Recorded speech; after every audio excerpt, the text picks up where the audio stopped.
this is a very special flagship event that AfroDad, together with the partners, particularly the Pan-African Lawyers Union and all of those that are on that wonderful sticker over there, are hosting. It is the second of 3 flagship events that are part of our strategic plan that runs from 2021 to 2025. And so I will tell you briefly a little story about why it is Dada, and I apologize in advance for those who have heard it many, many, many times. But I think there are a few new faces, and for those who want continuous learning and those who want to deepen the understanding of financing for development with other dimensions, I hope this story will be inspiring.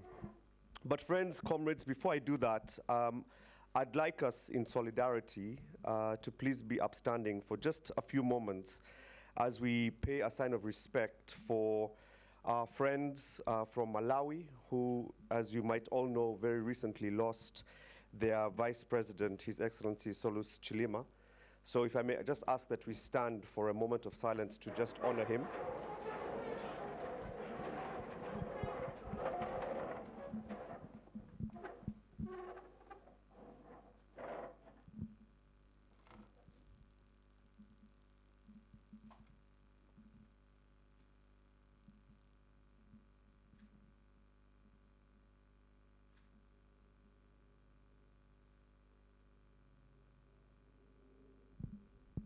Thank you very much.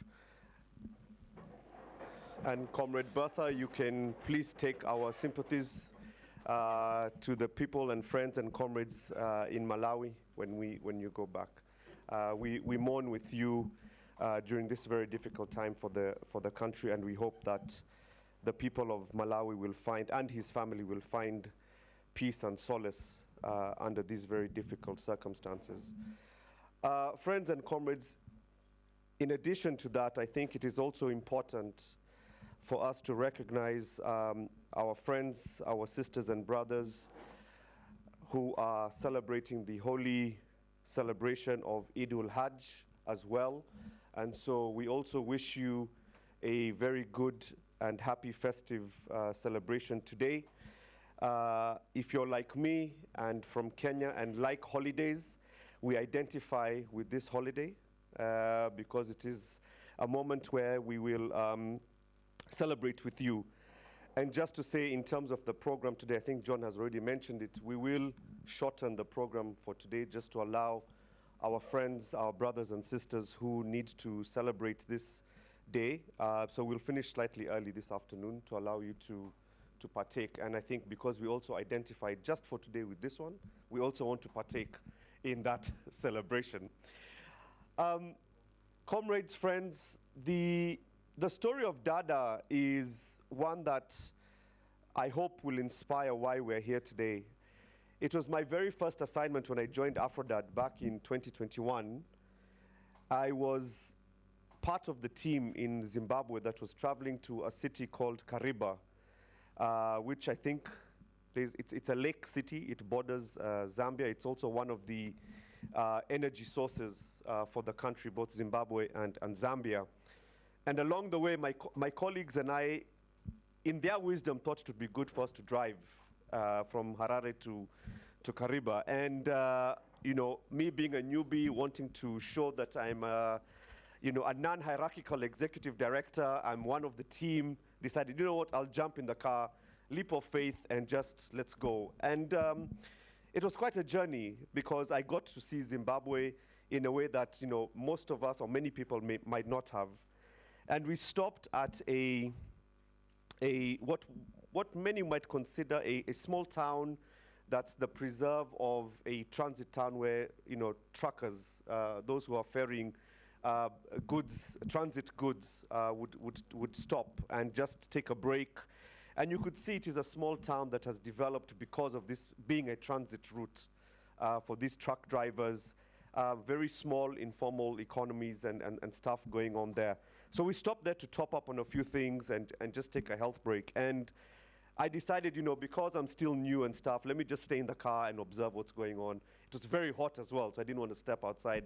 So I wanted to enjoy the comforts of the AC that was in the car. And something struck me as I was observing what was going on around me. I saw this young girl, probably no taller than this table actually, and she was, carrying her small brother. I assume it was her small brother, and because of the story of Dada, I've chosen that he's the small brother. But again, he was probably no higher than maybe the first sort of ledge of our desks here. And she was carrying him because he was asleep. And I guess she got tired or tried to figure out, how can I put this guy down because he's heavy, I'm also small. And she found a small piece of cardboard, put it on the stone floor, put a little sheet on it, and then placed him there to lie down to sleep because he was sleeping. And it got me thinking, if the shoe was on the other foot, if he was the big brother and she was the small sister, would he have had the presence of mind to think about the floor being very hot and therefore, let's put something there before putting her down? Or would he have just not even bothered to carry her in the first place? And it epitomized the role of a sister, the role of a woman, the role of a mother in our society, that they go beyond thinking just what's in front of them. They have so many dimensions of how they think through solving a problem. It's not just a linear process. There are so many different things. And it was that moment when I saw her put her little brother down that it struck me. This was going to be our next flagship project. We would call it Dada. And for those of you who are familiar with the Swahili language, Dada means sister, hence Debt and Development Academy, DADA. So that's the story of Dada, and it actually replaced something called the summer school, which I was incidentally on my way to as my first assignment as the ED of Afrodad. So comrades and friends, that is the story of the Debt and Development Academy, because all of you in our introductions here today have talked about intersections, have talked about learning, talked about how different things are connected. And that's because the way we view the world is not linear. Our place in society, in the different ecosystems that we work in, is not linear. There are so many different dimensions that we need to approach a problem from. There are so many different aspects to the solutions that we are seeking as we move towards this idea of being a rule maker. And so hence this initiative, hence this second flagship program called the Debt and Development Academy, Dada.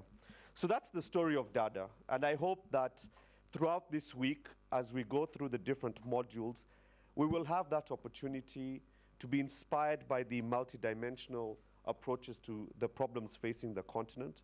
I hope we'll have the opportunity to be flexible, innovative, and take different types of initiatives in how we view the solutions as we move to making Africa a rule maker and not a rule taker. But the context under which we are having Dada this year is very different. I think the somber note that Mukasiri has spoken about of what is happening in South Africa tells a very big story of where we are as a continent, what are the threats that we need to be very, very alive to. But also on the flip side, many of you might be familiar or have heard this phrase of the billion Africa opportunity. If you listened to people who talk about the youth population, they talk about the billion youth population of Africa. When you talk about investment opportunities or business opportunities, people talk about the billion-dollar opportunities in Africa, whether it is on climate, whether it is on industry, whether it is on natural resources, but also unconventionally or unorthodoxly, the billion-dollar opportunity in gaming and technology, artificial intelligence, the role of the gaming industry on the continent. So we find ourselves at this Dada discussing a debt crisis, an economic governance crisis, but at the same time, opportunities for young people that we do not mortgage the future for them when all these billions are being touted as opportunities for the continent. So as we go into the week, I do hope that we will have that opportunity to intersect not just the challenges that we're facing, not just the very blatant biasness of the system and the structures affecting our continent, but also be more propositional about where are those opportunities that can come out from this Dada Academy that we can take into our different spaces and hopefully advocate and lobby for them in different ways amongst different policy leaders. So, dear friends, comrades, that is what I wanted to start off with my welcome remarks. I just also wanted to thank in advance the Pan-African Lawyers Union, who have been fantastic in helping us set up this second edition of the Debt and Development Academy. They will be around later on today and tomorrow and Wednesday as well. So with those few remarks, I don't want to speak too much because you are going to be hearing a lot of my voice, which is not my intention, by the way, because I do want us to have an interactive and energetic session. But for me, that's what I'd like to say in terms of our welcoming remarks. I'd like to welcome you guys once again to the second edition of DADA, and I'm really looking forward to an energetic and exciting few days with you all. Thank you very, very much. And I guess I should just hold on to this, right, because I'm next as well. Okay, if I can ask for the slides. Okay, so I think as you'd have seen in your, so I'm going to try and put a different hat on now.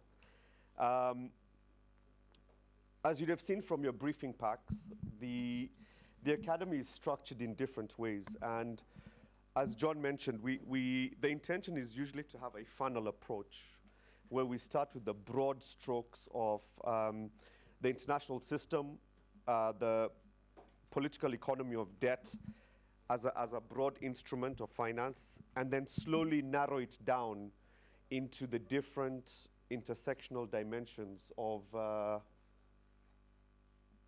thank you, broaden it, sort of narrow it down into the different types of intersections that many of you have mentioned as part of your expectations.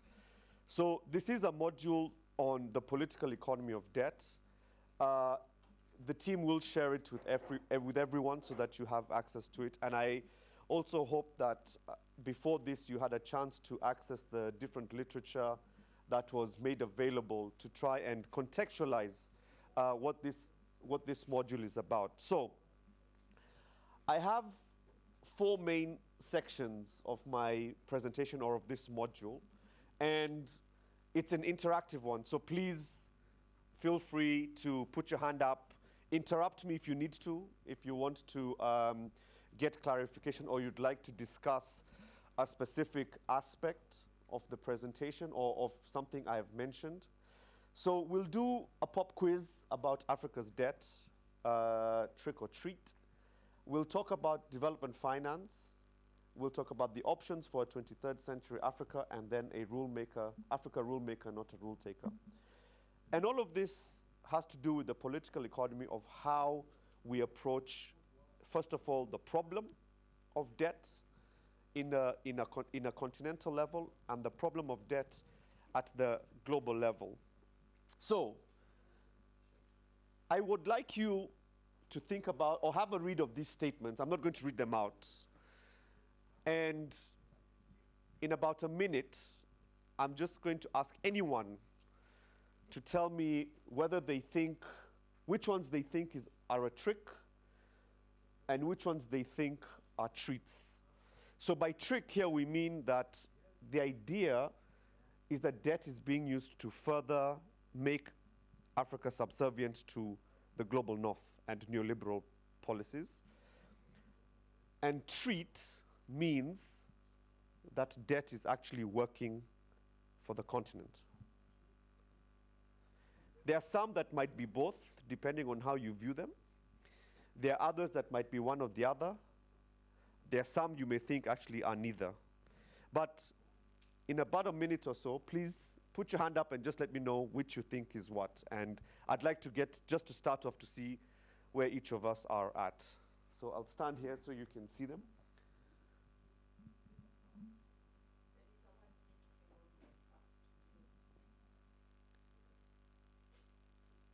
Okay.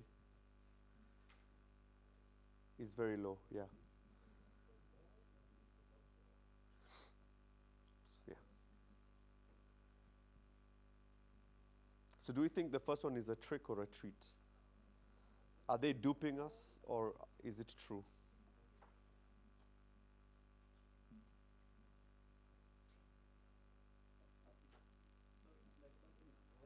Yeah, so the word should be very low. Very low, yeah.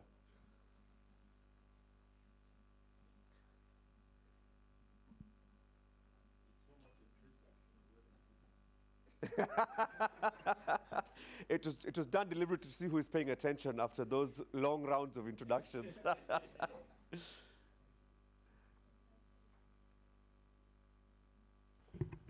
Thanks. I think that statement is true. It's not a trick. Yeah. There's a disproportionate impact in terms of the burden, but at the same time, the money that we are talking about relative to other developing countries or even the total debt is just a paltry. It's like we are getting crumbs and we are not given the opportunity to enjoy them. Okay. Anyone else?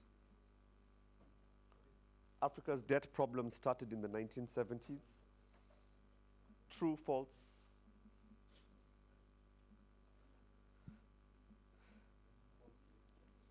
Falsely true. How many people studied economics? Just by show of hands. Economics students. Does it sound about right in the economics textbooks? Is that what? Just press the. Probably right, because it's related to something called the structural adjustment program. That that's liberal economic policies that's preached by the Washington consensus. That didn't work in Africa. Okay. So. I think it's a trick because I've heard of things like colonial debt. So I think that comes before the 1970s. Okay. Anyone else? Yeah, I think I would tend to, sorry, Job. No, I just wanted to agree with that statement, saying that's a trick. And when you asked about those who studied economics, and it's not to hurt anyone, I believe that economists know the cost of everything but the value of nothing. So, yeah, maybe that's why that it's there. Yeah, absolutely. Yes, Hilda.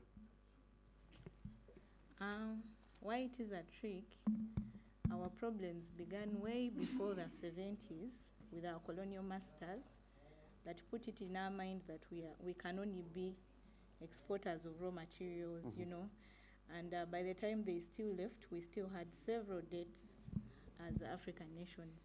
So, of course, when it came to the 1970s, I think that's when some people started waking up with most nations actually didn't wake up in the 70s, but the debt burden had grown so large that we started wanting a relief, thinking about the various solutions that would have to pull us out of the debt burden. So I think that's why most economic textbooks would actually concentrate on this, but also based on the reason that the authors of some of these books, are the very ones that want us to be in the debt burden. Yeah. Okay. Anyone else? Martin? Now, let the economists come and contradict this. Actually, it's a trick. But the economists will tell you that it became a problem as from the 70s. There was debt before, but that debt was not yet a problem. And from the 70s, we brought in factors that made debt a problem. That's why you will hear some people say today that that is not necessarily an issue, but it's the way you use the debt resources which becomes a problem. So the problem started when we started misusing the resources from debt. Thank you. Thank you very much. Jane. Thank you so much. I have liked that statement. And I would like to... Which one? That one, Africa's debt problem, started Oh, in okay, yes. that statement. And I would like members to look at a book by a prominent economist called Eric Reinert, Why Poor Countries Are Poor, Why Rich Countries Are Rich and Poor Countries Continue Being Poor, something like that. You can Google and look at it. Very good book. And in that book, Eric Reinert shows us where we are coming from. But he makes a very fundamental statement that when it comes to economics, look at the history, not the regression analysis and the, all those people, economists say. Look at the economic history of other countries of your country. So that's why I like that statement, to look at where did the rain start beating us. Thank you. Thank you. Thank you very much. Yes, Dr. Kebe. Voilà, merci Jason. Donc, il faut dire que donc, historiquement, les années 70 constituent en fait un repère du point de vue économique, parce que c'est la période où vraiment on a connu les premières crises pétrolières, mais également c'est la période où vraiment on a quitté justement le système de change fixe avec l'or et le dollar, et on est passé à un système de change flexible. Donc, dès l'instant qu'on est passé à un système de change flexible, donc nos réserves en or n'avaient plus d'importance dans le cadre justement du financement de l'Afrique, parce qu'on a quitté la convertibilité entre l'or et le dollar, et du coup, on n'a plus ce levier donc basé sur justement nos réserves en ressources en or. Et du coup, les problèmes ont commencé à cette période, mais qui sont accentués justement au début des années 90 avec les premières crises de dette qu'on a connues, quoi. Donc pour moi, cette affirmation est en partie vraie, parce que c'est un peu le début des problèmes donc, voilà, que l'Afrique a connus et que nous a conduit justement au plan d'ajustement structurel. Merci beaucoup. Thank you. Thank you very much. So I think there's some sort of narrowing and consensus that the timelines are not necessarily accurate with our history as a continent. You remember also, many people tend to narrow Africa's history from post-independence or independence to today. Very few economists, political scientists, historians, economic historians also look at the way our continent was structured pre-colonial or pre-invasion of the colonialists, of the imperialists. And there are several books, journal articles, some of them are in the reading list that has been shared with you for this module, that outline that there was an economic structure that existed on the continent before colonialism. There was a value chain and a supply chain that existed within the continent. We didn't have the borders we have today, but there were trade routes, right? There were economic activities that enabled us to do things. So the fact that the world sort of assumes Africa's history starts in the 1960s and 70s is also misleading. But more importantly also is the position the continent had during this entire period. It went from being a equal player in the global economic system to being a subservient one during the colonial period, and has continued to be a subservient player in the current global economic system. And that is why it's very important for us to look at some of these statements and decipher and debunk the realities to the perceptions that are there. Many people would want us to believe that our problems come from irresponsible borrowing. But I want to challenge also this idea that why would people continue to lend? Why would a creditor continue to lend if they know there's an irresponsible borrower? if they know there are weak governance systems in those jurisdictions, or there's corruption and things like that, why do they continue to pour money into those ecosystems? And these are all important dimensions of how the political economy of the credit market works. It's not that, and at the time of crisis, then it is one side that wants to pit the other and say, well, it is the borrower's problem because they're the ones who've not used the money well. But if you cannot produce, if you cannot transform, if you cannot industrialize, and I know the session on trade and by Siatini is going to touch on this, then you cannot effectively use the instrument of debt in an effective way. So I think we need to also move away slightly when we're talking about understanding the political economy of debt from just the irresponsible part of irresponsible borrowing. There is also a segment around irresponsible lending. Let us look at the role, for example, of credit rating agencies. Let us look at the role, for example, of sovereign bondholders. Many people I think I heard one person say that they're shopping around for a country to be adopted by because they're tired of being in the country they're in. And the reason for that is in that country, the international capital market found it okay to hold the paper of that government despite the very deep debt crisis and debt situation that country is in. So we must ask ourselves, is that an issue of irresponsible borrowing or is it an issue of irresponsible lending? Because what will happen when the bondholders decide we need to call in that paper and the borrower cannot pay that paper? That's the situation we're having in Zambia, that's the situation we're having in Ghana and in Ethiopia. There's a situation of irresponsible lending that we need to look at. This idea that borrowing out of the crisis is the only option. How do we view this? And these are the people now who will start saying IMF is the best thing, the World Bank are good, and all of that's the narrative. It's another trick. Because you can't borrow your way out of a crisis if you're not manufacturing, if not producing a job. Just being a devil's advocate here, back to economics 101, demand and supply. If there's demand, why not supply? So demand for what and supply what? If there's demand for loans, why not supply them? Why not supply them? Well, we'll come back and we'll see then why we're in the crisis we find ourselves in, right?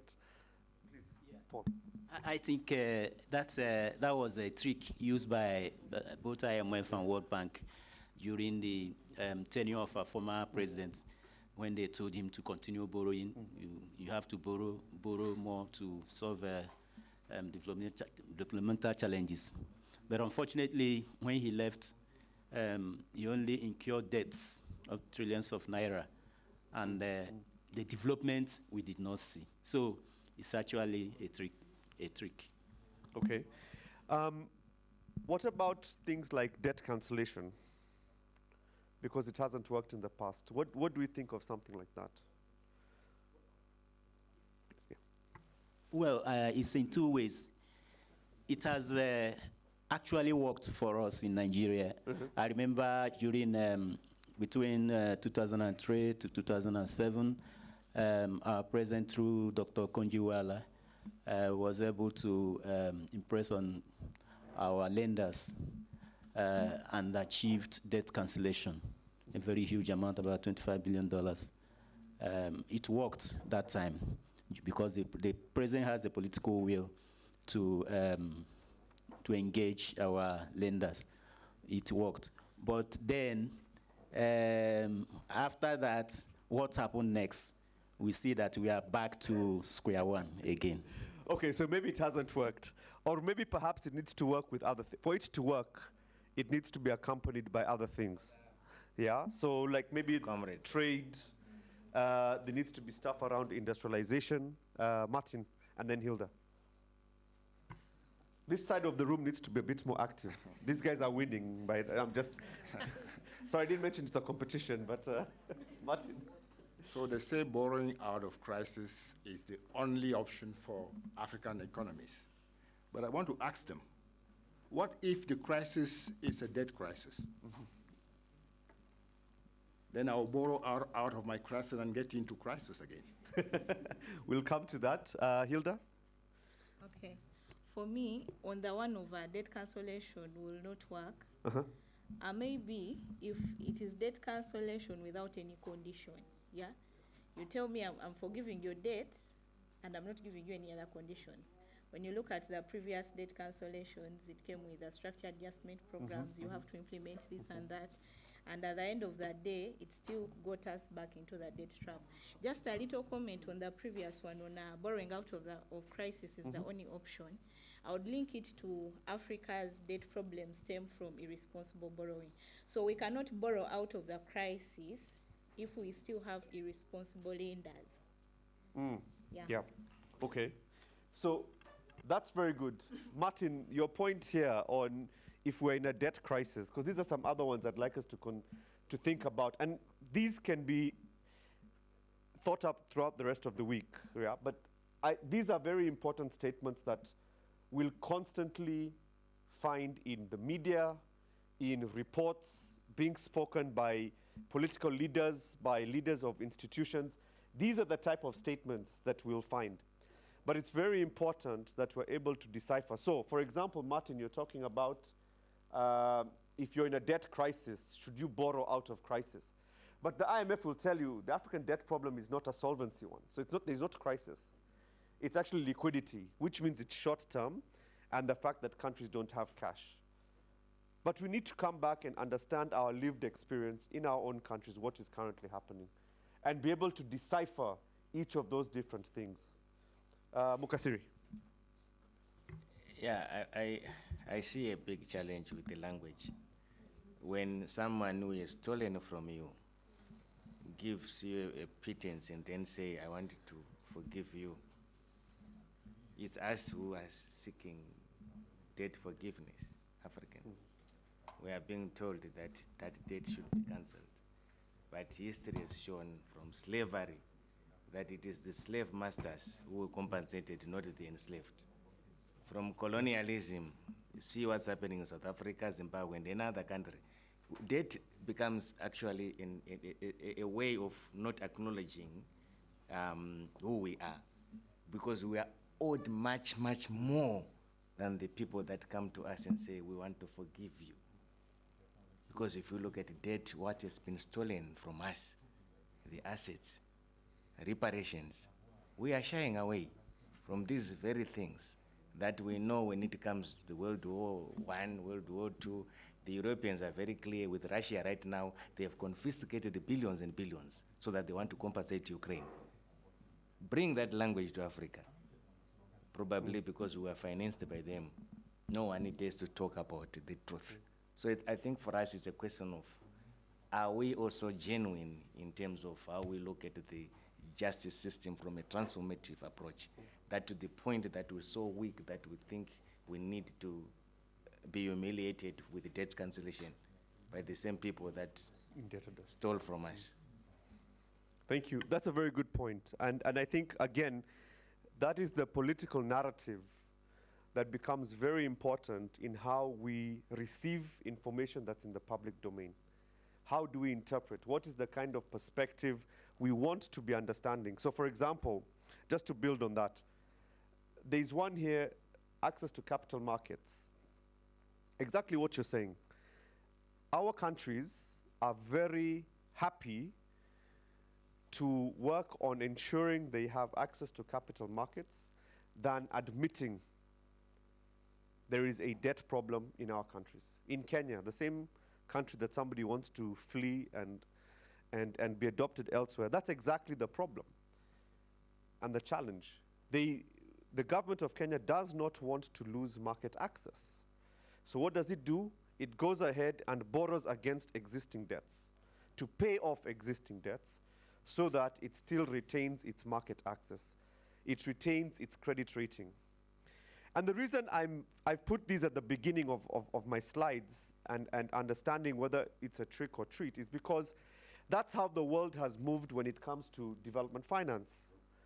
We've moved to a type of finance where it's primarily credit-centered, And therefore, all of you who are familiar with credit, whether it is at a personal level when you have your own personal credit card or you're borrowing from your mobile provider, your main objective is to make sure you can pay back that credit card at the end of the month so that your access to that limit continues, or it gets better because you receive a text message saying, you've paid well, we're upping your limit to by another $500. Congratulations, you've qualified. You know, you feel good about yourself. But remember, you're working on credit. And that's exactly the same thing that happens at a macro level, at a government level. Because we've moved away from this idea that you can have grants, free money. Yeah, our so-called development partners have understood that there's a way to make money out of our partnerships beyond just the projects. That is why those of you who are involved in ODA, in analyzing and following official development assistance, will see over the last 20, 25 years, the amount of grants has declined, while the amount of private finance and the amount of concessional loans from ODA has gone up. That is why we are paying so much attention to things like replenishments of the World Bank IDA, but when you pay attention to it, a lot of it is concessional loans. And private sector and foreign private sector, not domestic. So the political economy of understanding debt and credit is that the world has moved away to a situation where private finance and what we call financialization of development is at the center. And that is why you have things like capital markets, takes precedence, that we need to grow out of debt, that it's not solvency, it is temporary liquidity. But at a more fundamental level also, the type of investment, the type of projects that are being funded through debt, there's a misalignment, right? We use short-term debt instruments, bonds, to build big mega infrastructure projects that take long, many, many years before they are complete, and even more years before they start generating positive returns in terms of tax revenues, in terms of profits. And even though, and in many of our countries, those who follow infrastructure project financing of roads, railways, energy, we all know that it can take up to two or 3 years before the project actually starts. Yet, that's when the bonds start becoming due. We've not even broken ground for the project, but we need to pay back those short-term instruments. So there's a misalignment in the kind of finance that's being offered and the projects where they're being invested. And so we need to understand this entire ecosystem of commercial creditors, this whole ecosystem of credit rating agencies, because it's the credit rating agencies that say, yes, you are good to go and borrow from international capital markets. So as we go into the rest of the module, let us keep these statements in mind and be aware that when we see them in headlines, when we listen to them in the speeches that are being given by our leaders, that to a very large extent, most of these are tricks. Very few of them are treats.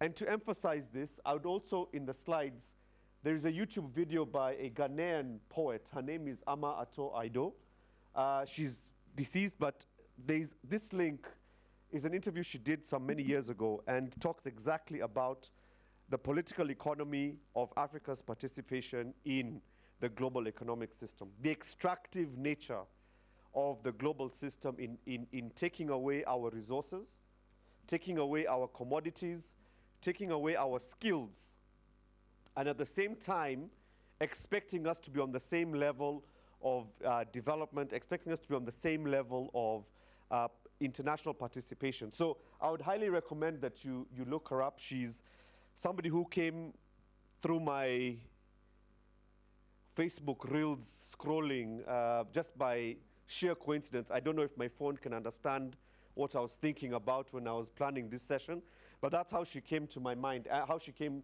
to me through some of the research I was doing for this session. So I think it's important for us to take a moment to pause and just think about these things.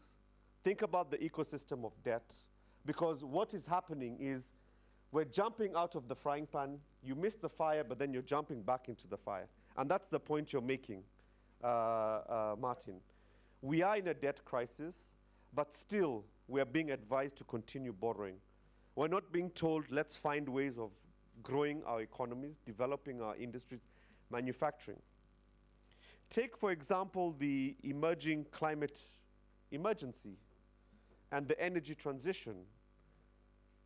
How many of us are following that conversation? Just by a show of hands, energy. How many of you have heard anything about climate finance? How many of you have heard of the word or the phrase debt swap? Green bond, carbon market, what else is there?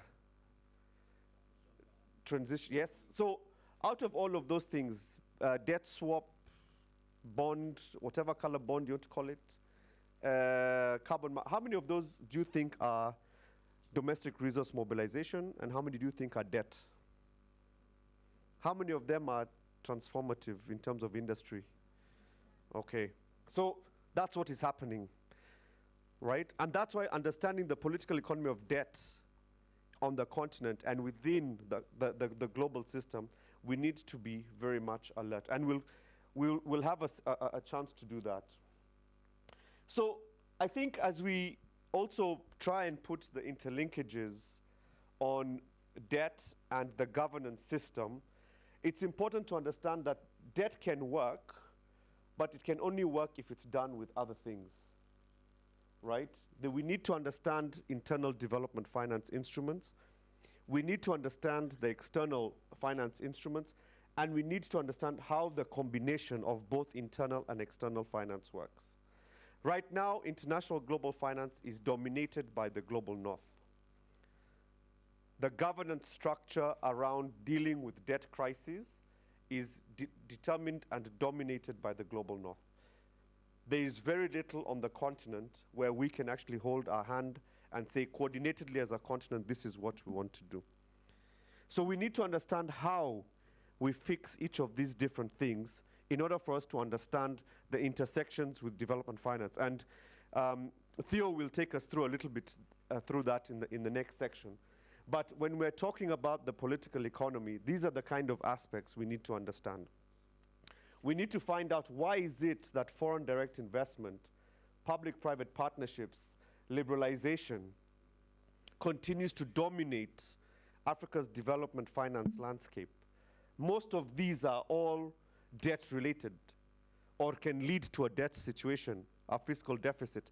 Because to attract foreign direct investment, you're told by the IMF, the World Bank, the ADB, provide tax incentives, provide tax holidays, create special economic zones, open up your markets. You're opening up your markets and you don't have, you kill your domestic production. You kill domestic industry because they cannot compete. You provide incentives for foreign industry while at the same time killing your domestic industry. So you become a net importer. And then you have, of course, the issue of illicit financial flows that compounds all of this, that creates and adds to the fiscal deficits, which then leads to the debt situation. So it's important. In Europe, in the US, in China, all of them have very strong state-led development interventions. They use subsidies. They have the common agricultural policy in the European Union.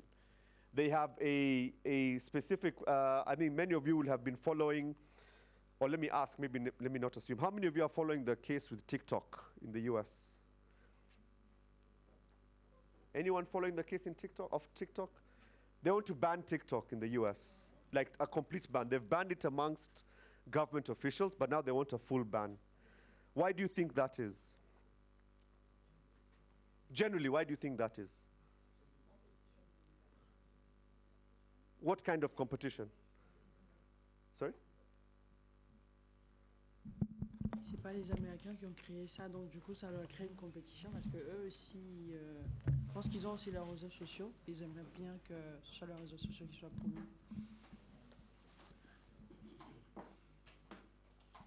Yeah. Why is that? Because it's all about data. It's about consumer data, right? Because that is the key to consumerism. That is the key to markets. And TikTok, so it's exactly these things, right? But in Africa, we're saying, no, come. Our presidents are going to Korea, some are in Rome, some are in Geneva, saying it's okay, come. You know? The same. Okay, Joab is saying it's the same leaders who are there.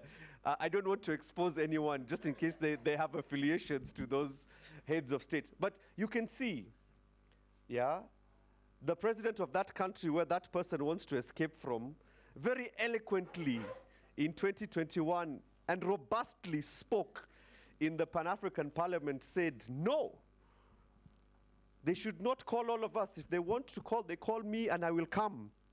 But since then, the news is there for you to see. Yeah, he has been there and everywhere as he has been summoned. So it's important to understand these international dynamics. And as a continent, even now with the climate change, with the energy transition, we are still opening up our continent. The Continental Free Trade Area is free for who and for whom? It's a liberalization tool. So we need to understand this political economy dynamic is extremely important when we're trying to unpack different things. This is the second pause, think, and discuss when it comes to debt. The ED of MSTCDC mentioned that the estimate of debt from the continent owed to the rest of the world is over $1 trillion. But you can see what this means in reality. When we talk about being rule makers, not rule takers, you can see what it means. We are mortgaging our future to paying our creditors. We are worried about that market access than we are about educating young people, than we are about providing health care for women and girls, than we are about investment in public sector and public goods. That's what we're doing. And so understanding how devastating or how disruptive debt can be, and then you have people who tell you, but debt in itself is not bad. At this moment in time, it is extremely bad for the continent. And we need to debunk that. When somebody tells you that, when a minister tells you that, and a member of parliament tells you that, or a journalist tells you that, put your hand up and say, excuse me, can you tell me how much of your revenue you're allocating to debt servicing versus what you're allocating to education, health, and the public sector? Let them answer that question and then retort and ask them, now, do you think debt is bad? Honorable Kanisile. Sorry, I'm late. I was standing outside and listening. I think what I wanted to add in your previous slide is that for former French colonies, in all that madness, also add the fact that their foreign reserves are held in Paris, and that all their currencies are linked to the French one, but in terms of exchange rate, they don't add up. So it means that currency is living off of their currencies. Thank you. That's a very important point. So let's reflect on these things. Let's pay very close attention on how we then understand the debt situation on the continent, how we perceive the instrument of debt as a development finance tool. And when we start using, or start being told that in itself it's not a bad thing, or the issue is its lenders. Mukasiri. Yeah, so if you flip it from a corporate finance perspective, the cost of debt is always net of tax. Mm-hmm. Meaning to say that the return that comes because you have invested in debt, it is not taxed. So it's a way of siphoning resources. You can choose either to come through your own resources or come through debt, so that in the end, this is what you see. Because most of investments that we record of foreign direct investments, they are not owners' funds, but largely they are channeled via debt. Yeah, and that's for the shareholder, right? Because you get also the holders of bonds receive the dividends, which is exactly what you're saying in that sense. So some other reflections in this first part of the political economy of debt is you have the conventional public-private partnerships, but I'd like us to think in data and in the framework that we mentioned in the opening remarks about power, policies, and people. Because those who have power determine the governance structure. They're the ones who determine the political economy, the philosophy of how we use debt as an instrument. There are policies around how one takes on debt, and Theo will talk about this, how debt is managed, how it is where it is invested. But more importantly, it's the people, it's us. Those who are running away from their countries, it's not because they don't like their countries, because the debt burden is just becoming unbearable. And it is translating directly, and I think, as a comrade from Zambia has said, it's translating directly into tax policy. The taxation, the way budgets are designed, the way government allocates resources at this present moment in time is largely determined by their debt obligations, debt servicing obligations. And at that point, they're not putting people first. They're putting creditors first. They're putting the shareholder dividend first ahead of people. So very, very important for us to pay close attention to that. Joab. Sorry, I had not raised my hand. I was trying to stretch before. Or did I say what you wanted to say? And since the mic is on, when you told us to pause, think, and discuss, I paused and thought a bit from the first presentation on the tricks, whether it's a trick or a treat. And I mean, I liken it to, you know, when you fall into a hole or you expect to be given a ladder to come out of the hole or to be pulled out of the hole. You don't expect that you'll just be given some snacks and some water to keep surviving down there and then eventually die. So that's what came to mind. Or be given a shovel to dig deeper. Yeah. As well, Yeah. because that's also what is happening. Yeah, and again, in the presentation that you'll get, there's some videos on our YouTube channel, which hopefully will help present some of these issues a bit better. Yeah. Yeah, no, thanks, Jason. I was just thinking to myself, I think from the presentation and this discussion so far, it appears like the global financial and economic system is captured, and then wondering, like our leaders, it's more like they're left with limited choices to make. So for example, talking about the people, policies and power, let's say for example my country, Zambia, because we're under an IMF program, so when the budget is being designed, for example now we have a lot of economic challenges in the country, but there are limitations to what the government can do because we're always conscious of the IMF conditions, right? So we have, for example, the fuel prices, now energy crisis and all of those, but they are always pointing out to, we can't do this because of the IMF conditions. So I think it looks like, you know, like the system is captured and there's less that our leaders can do. But then what can be done really when you think about it? Because whether we talk about debt, I think earlier we spoke about debt cancellation, which also happened to Zambia in I think 2004, 2005, but still went back to debt because of the system. It has a way of allowing our countries, yes, your debt might be cancelled, but you still go back to go and borrow. Why? Because they are controlling everything. Now, also just as an addition in Zambia, we are now talking about the energy transition. In fact, they are calling them the critical minerals themselves, right? So they are coming. So we have a lot of them, whether it's the European countries, coming to these African countries. Why? Because they need those critical minerals. And at the end of the day, when those minerals are taken, Africa will still just remain the way we are. So are there things that our leaders can really, or should be focusing on, and also taking into account that the system, the financial system, for example, it's captured? I don't know, just maybe in this room or also just your own insights. And also from our end, for example, in our advocacy, how should we be approaching this issue in our respective countries? I'll come to that, because this slide is about that. Okay. Yeah, I think mine is also connected to that. You talked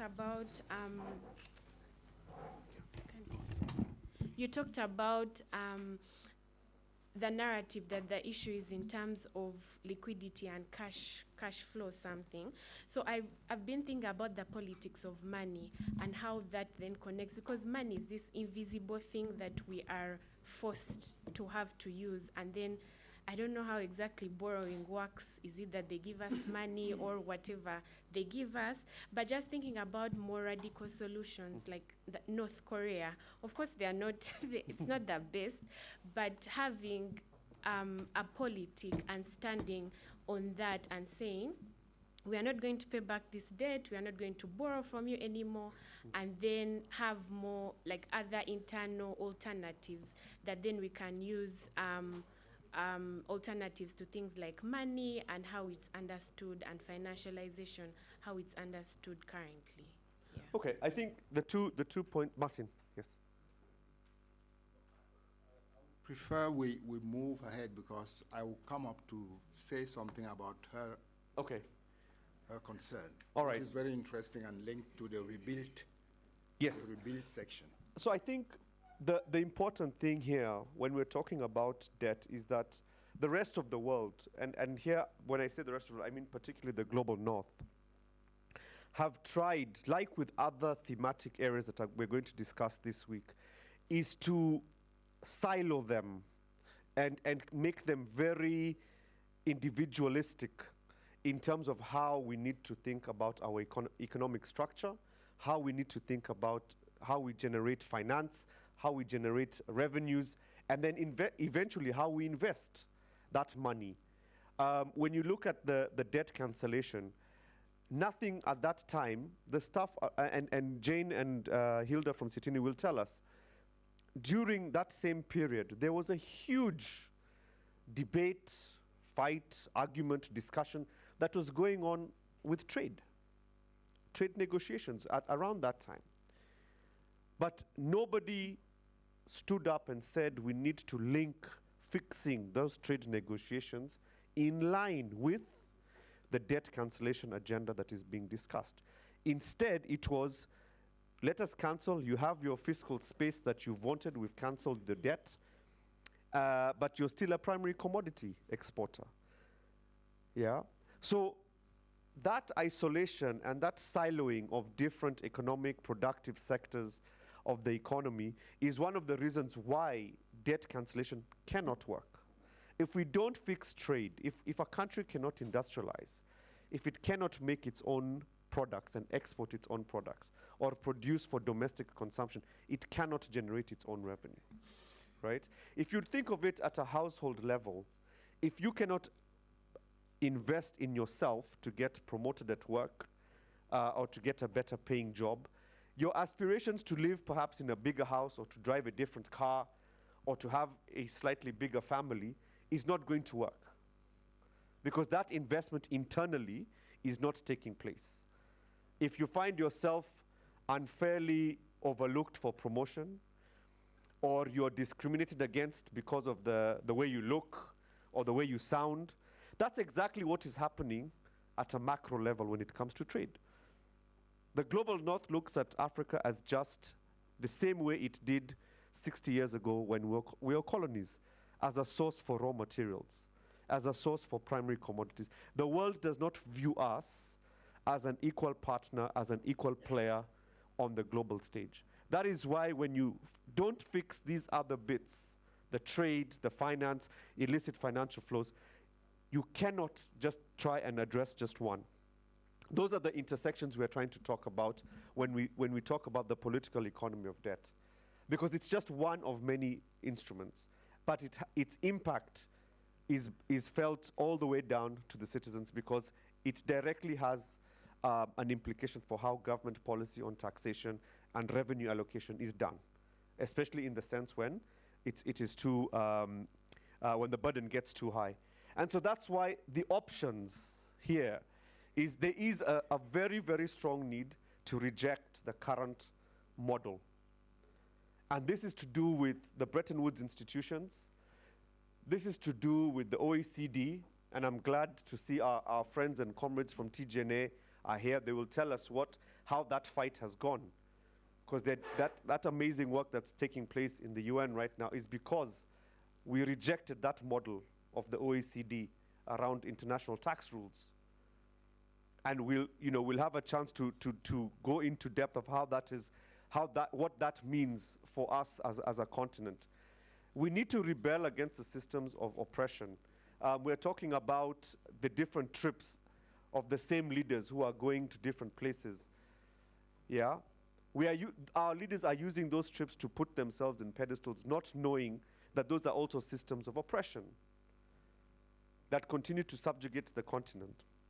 We need to rebuild, and we need to rethink our role in the global system. Europeans, Americans, Chinese, Japanese, Australians, you name it. If the deal is bad, they will not sign it. They will not sign it. All right? We were discussing this with over dinner yesterday. Europe is in turmoil right now, if you follow what's going on. Yeah. But you tell them about Ukraine and Russia, they are aligned. You tell them about Israel, Palestine, they are aligned. You tell them about China, they are aligned. They don't like each other in terms of individual countries, but internationally, they know how to engage in the international scene. That's what we need to do. If the G20 common framework is bad, it is bad. African finance ministers have said it is bad. There is nothing wrong in refusing to go to the G20 and say we're not going to engage here. Right? If the deal is bad, it is bad. You can't negotiate at the starting point of a bad deal, because it will only get worse. So we need to be able to rethink those strategies. You as an individual, if you are getting a raw deal from your employer or from a bank, you'd walk away. Yeah? We are net creditors to the world. We have natural resources. And this is, I think, my next slide. Yeah? Here, let's discuss these things. Yeah? We've talked about critical minerals, climate emergency. The reason, debt is used as an instrument to get some of these investments. We have all of these. If we're getting a bad deal and we said no, do you think those investors would go away? Do you think the Europeans would go away if we said no? No. They'd go back and come back with a different deal. The fact that we accept the first thing that's put before us is a big challenge. And that is us understanding our worth as a continent. So this is just an example of, in terms of the natural resources. I think someone mentioned critical minerals. The next battle zone for the yes, and I think that's, the use of language, critical for who? Just to know what is going on and the wealth that exists. But yet, there's $1.8 trillion that's owed to the world. There's something, what Mukasiri said here, that doesn't add up. Right? It doesn't add up. So, the phones, I've seen quite a few people taking pictures of the slides. Here is your phone. By pieces, different components. All of that stuff is found within our borders, or within our continent. Let me not use the word borders. Within our continent. Right? But yet we want to buy them from China. What stops us from making these things here? So it's important when we talk about the political economy of debt and why Africa finds itself in this situation, that we reflect very deeply on our role, our value that we're bringing into the system. So I want to go very quickly now because tea is outside almost. And John is giving me those eyes that I usually give him. So there's an issue here. We play on a field where there are different games depending which period in history we are in, but the referees are the same. Yeah. For those of you who've been following the International Tax Convention discussions, you may have heard Chenai Mukumba, who's the ED for Tax Justice Network Africa, talk about how the international tax system was created when many African countries were still colonies. and were not involved. When you may have also heard her mention, and a few others mention, the establishment of the Bretton Woods institutions established when many African countries were still colonies. Yet these institutions still are the ones that continue to maintain the global debt system. So it's important for us to understand just how difficult and how bad the system is. And even within that, where then the solutions need to come from. Because right now, we have conditionality at the center of almost every program that our countries are entering with the IMF and fiscal austerity. We are borrowing from private sector to pay other private sector, or we are borrowing from multilateral systems to pay commercial creditors rather than invest in our people. And we continue to borrow from a system that is continuing to milk our own continent. Yeah, we still have the issues of illicit financial flows, we have profit repatriation, and so on. We've got a credit rating system that is biased against the continent, and therefore we pay so much attention to what they say, and so we make bad decisions, right? So we need to pay attention to these things. And this is what it means in terms of the debt architecture. The debt architecture is part of a broken global financial architecture. And that is why we say it's debt and development. It's development finance. We don't say debt finance. Because we need to understand that if we fix the global financial architecture, we're fixing tax, we're fixing illicit financial flows, we're fixing debt, we're fixing trade.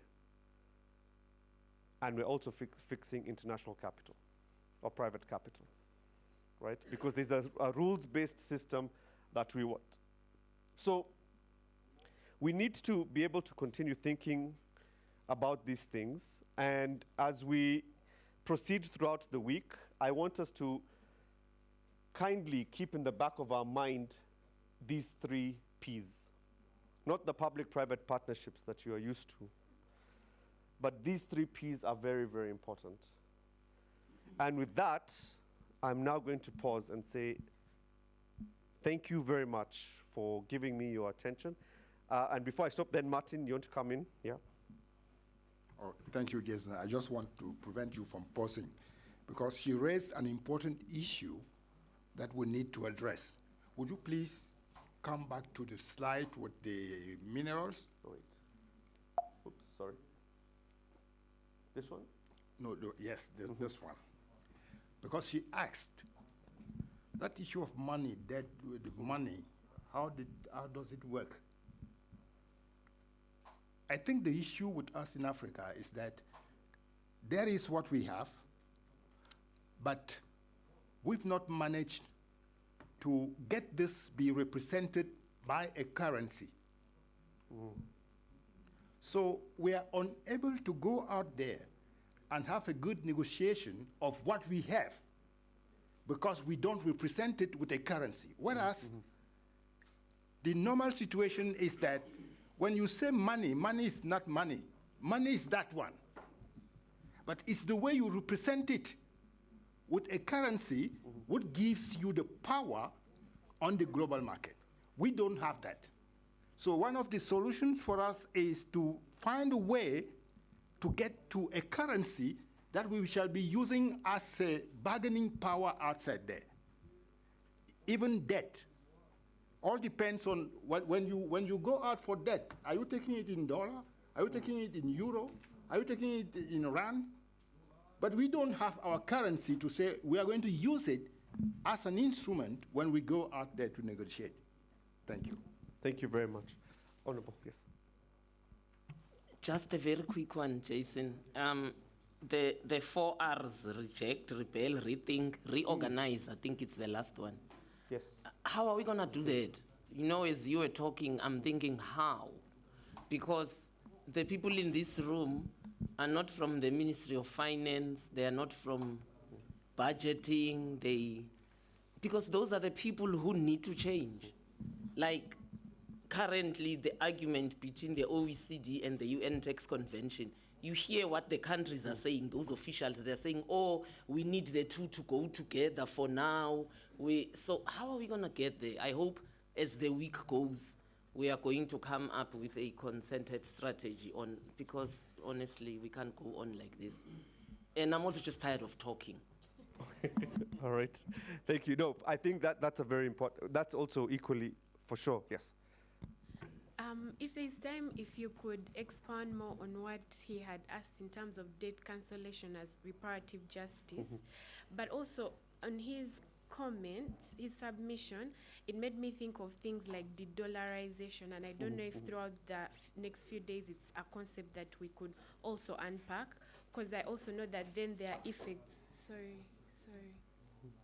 because I also know that there are effects to that, to saying, oh, we are going to de-dollarize and whatnot. So how those politics work, but also debt cancellation as reparative justice. I think, yeah, so on debt cancellation as reparative justice, this is very important about how we discuss and frame the ask, right? So the fact that a lot of global north countries refuse to acknowledge that there is a reparations element to the debt burden that is facing many African countries is already problematic. And I think this is where now we as a collective, as collective minds, activists, need to start pushing that agenda very, very strongly. Because it has also come up very potently under climate discussions. Yeah, when we're discussing who should be paying for the for the climate impacts that are being affected, that are being felt on the continent. Yeah, yes, we are part of this. Yes, we need to make our contributions, but should our contributions be at par with the rest of the world when our actual contribution to this crisis was not at the same level? So I do agree with you. There is definitely something we need to do there and talk about. And the second one was on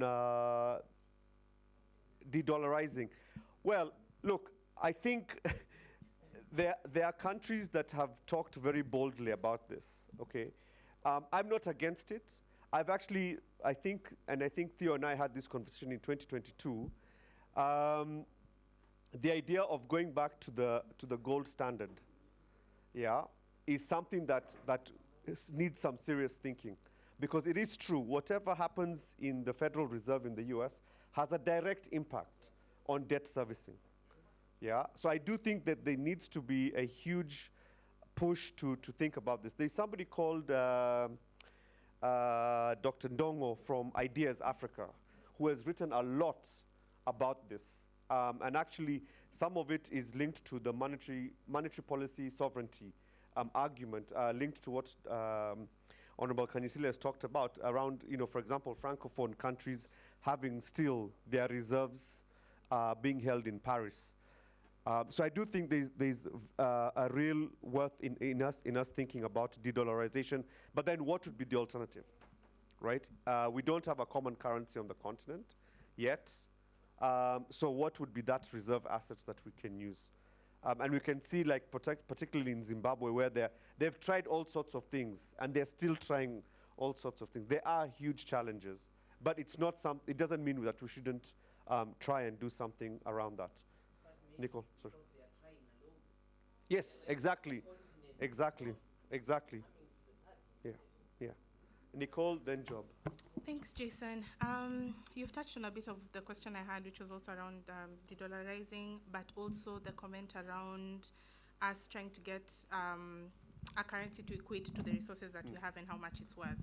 So my question was also around, just a follow-up was, okay, let's assume it's like our minerals are like this piece of land and we have a quantity surveyor and they come and they're like, okay, this is worth whatever billion. That, if we were to be able to get that currency and it works and we decide as a continent, how does it work in terms, would it have to be pegged to something? Because what if that name or currency that we do get has to amount, of course, to be worth more than the billions of the loans that we're borrowing? So how does that process work so that the next thing we can all decide to do this, we get a currency, we equate our resources and whatnot, then we reach there, they're like, that ain't worth crap because our dollar is still stronger, our euro is still stronger. So how would that hypothetical thing work? Yeah. It's not actually, it's not hypothetical. And I know the session that Job is going to take us through tomorrow touches on that with the African Union Commission, right? So within the African Union Commission, there is something called the Abuja Treaty Protocol, which states and talks about the establishment of African Union financial institutions, of which one of them is an African central bank. So that central bank would be responsible for assessing, for instance, interest rates across the entire 55 African countries, would be responsible for looking at exchange rates and how different currencies across the continent would perform, and then find a way to, over time, to converge them. So it's something called macroeconomic convergence criteria. It's actually being done here in the East African community. It's being done in West Africa, where they have a single currency, and also in Central Africa. So what happens is, over time, you monitor a set of economic indicators, macroeconomic indicators, to ensure that they are stable and that you're moving towards a similar pattern, if you like, of whatever that currency, whatever currency you'd call it, right? And then you assign it a value. And then the role of that central bank, the African Central Bank, will be to determine policies and pass policies that keep that value. That's exactly the pathway the European Central Bank and the European Union took when they established eventually the euro in 1999. And they moved from the euro to, they transitioned from their individual currencies to the euro in 2000. But it will take, it's a very long journey and a very long process before you find what that converging point is actually going to be. But it is possible, and you then assign a value. And then it's the role of the institutions to make sure that value holds, either through interest rates or through monetary policy, or even the scarcity of the currency itself and how it is used to trade. The most important thing around assigning a currency or coming up with a single currency is its tradability and its properties of exchange, of value. The fact that in the old days, and I'm sorry to use a system that was there during the colonial system, period, but in the original East African community, which was Kenya, Uganda, Tanzania, the shilling, there was something called an East African shilling. And you could take that shilling and trade with it in the three countries. It had the same value, yeah? There you go, yeah. So there's a way in which there are properties of a currency. That's one of them. Exchangeability, portability, which means you can move it and exchange it against other currencies that would need to be considered. We've been there in the past. There's no reason why we can't. The issue is we are still allowing colonial hangovers to dominate our monetary policy. Yes, Sharon. I don't know if this is related, but I'm thinking about all this within the context of when we calibrate where countries fall with regards to their GDP. So when you move from one level to another, how do we move? How do we navigate this when we are still talking about currencies and coming together? Because then the problems will be different, because as you move, then the finance gaps for each country tend to be different. So that's what I'm thinking around. Okay, so in the case of the East African community and the East African Monetary Union, for instance, back in 2001, 2002, the ministers of finance then agreed the thresholds of what the macroeconomic indicators would look like. So for example, they said inflation could not go over a particular threshold. They said the debt to GDP ratio in the region for each member state could not go beyond a certain percentage. They talked about your exchange rate volatility and then your GDP growth. So what that means is each member state in the East African community has got to manage its economy in a way that meets these criteria, what they call the convergence criteria. And over a period of time, if all the countries are in and around those set criteria, then they can start thinking about doing monetary policy and having central banks coordinate how they control things like inflation, how they control things like the exchange rate, and how they control things like the GDP growth for the region. The real life application really is in the European Union with the euro. The ECB, the European Central Bank, is very strict, for example, on how the 14 EU member states that are part of the single Eurozone manage their economies. So there are rules of how you do that, and but then it's over time. So each member state is given time to converge and meet that criteria. Yes, before I close, because of time. So Joab, then Hilda. I mean, just to contribute to that discussion and the one before on reparations, I think, I mean, I've been reflecting on this Africa Central Bank idea, which is great. And then just learning some lessons within the EU with what happened in Greece. You know, I think there's a bit of learning that we need to do, despite the existence of the European Central Bank and the way Greece went. So, and then when you study the EU, actually, the EU is modeled on some of the issues or some of the structures that we had here in Africa, especially with the East African community. Like most of the structures are modeled around the East African community. So we've been a model to the rest and have not been able to actually actualize what we envisioned before. On the reparations agenda, and I'm just going back to what you said, Jason, on the climate finance conversation, and maybe it's something we might want to think about and link it to reparations. And it's important that we're having this discussion because next year, actually, the African Union is dedicating 2025 as the year of reparations. So the theme of the African Union next year will be on reparations and justice for people of Africa and African descent. So when you look at the climate conversations, when you look at the Paris Agreement, it's anchored around the principle, it's called the principle of common but differentiated responsibilities and respective capabilities. And I've been just asking myself, how do you transfer that particular principle, because it's a common problem. There is recognition that climate is a common problem. But the responsibilities are differentiated. We are not responsible. We are not equally responsible for it. We don't have equal capabilities.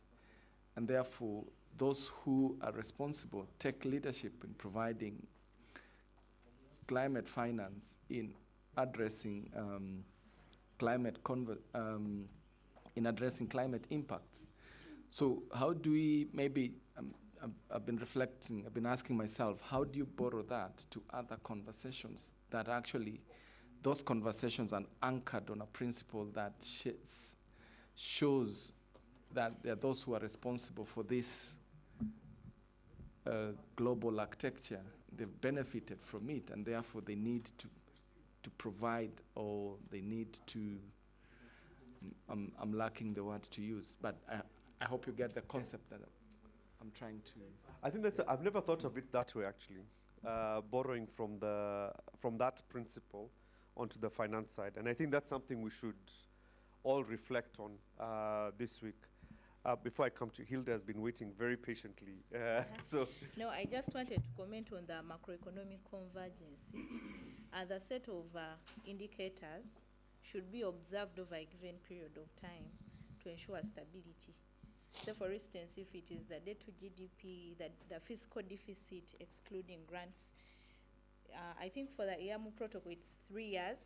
Yeah, nations should be within those thresholds for a period of at least 3 years, such that at the end of the day, say for instance, if the East African Central Bank is going to control maybe the central bank rate, it shouldn't affect any of the countries because they have the thresholds maintained within a given criteria. Yeah. Okay, thanks. Samantha? Thank you very much. Just to respond to Joab, it's something that we've also been talking about in the legal space, where we discuss the third world approaches to international law, where you're looking at international economic law precisely, and then identifying debt instruments as investment treaties, or investment deals. Yes, and then you identify that there is no legal instrument that then regulates the debt and financial architecture. And so when you look at it from a third world approach to international law, that's when the entry of the Global South is then made, and then you talk about how African countries are actually owed from the colonial era to begin with, and then you talk about odious debt and all of that. But then it's then difficult to argue that in a court of law, because debt is a contract and you signed on this, and so it's now up to us to then think how we can make sure that we have those discussions enter, where we are like, yes, we owe you, but you owe us, and so let's talk about that debt in the first instance and then get to what we owe you. So I think it's an entry point that we need to then just start and brainstorm about how we can then get it onto the international scale. Okay. Yeah. Sorry. I mean, just on this, because we're talking about law very quickly, and I think it's something that in this space we need to maybe follow. Vanuatu went to the International Court of Justice for an advisory opinion on the responsibility of the historical polluters. And there was that advisory opinion given. So it is an advisory opinion. The African Union has also filed for an advisory opinion on the same. And the Office of the Legal Counsel at the African Union is actually asking individual member states to also file advisory opinions on the responsibilities of the historical polluters in terms of providing finance to address this particular impact. So how that goes, I think would be good. Awesome. Thank you. Taking something for 30 seconds. Yes. This whole discussion about a common African currency, and we are not talking about the countries that are part of BRICS who want to be part of a singular currency. That is a BRICS currency, and we have had more African countries apply to be members of BRICS. So I'm just flagging it. As we continue to discuss, we need to say how are we unpacking that. That discussion, okay. Thank you. All right, I'm going to pause there and say thank you very much for being involved and engaged in the first module of on the political economy. As you can see, it's a very complex set of conversations, and not as simply as just a country borrowing from a country. There are so many different dimensions that we need to look at, and many more that we will explore throughout the week. But I think for now, we'll break for how long?